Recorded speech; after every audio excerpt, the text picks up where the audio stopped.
SIR হচ্ছে।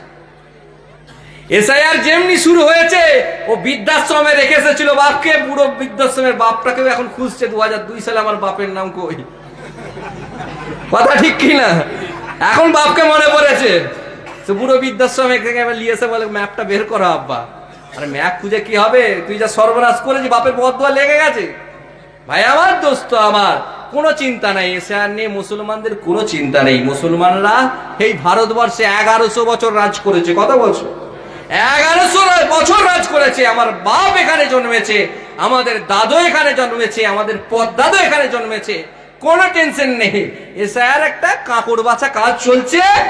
হিসেব করে দেখবেন শেষেতে যারা আমাদের ফাঁসাতে গিয়েছিল, চক্রান্ত করতে গিয়েছিল, ওয়ামাকারু ওয়ামাকারাল্লাহু ওয়াল্লাহু খায়রুল মাকিরিন, আল্লাহ বলছে চক্রান্ত ওরা করেছে, আসল চক্রান্তকারী তো আমি।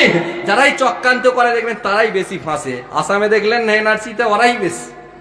হ্যাঁ, মুসলমানদের জন্য আল্লাহ আছে, কোনো টেনশন নেবেন না। নামাজ পড়ুন, রোজা রাখুন, আল্লাহকে ডাকুন, দেখবেন কোনো টেনশন নেই।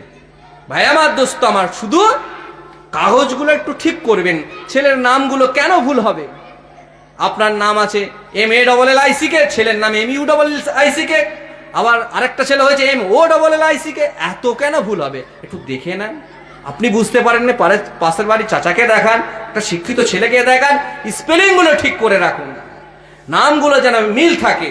ভাই আমার, দোস্ত আমার, রাগ করবেন না বাপ, অন্যায় হলে করে দেবেন মাপ। যে কথা বলছিলাম, আল্লাহর হয়ে যান, আমার আল্লাহ আপনার হয়ে যাবে। অন্তরের ময়লাগুলো পরিষ্কার করুন।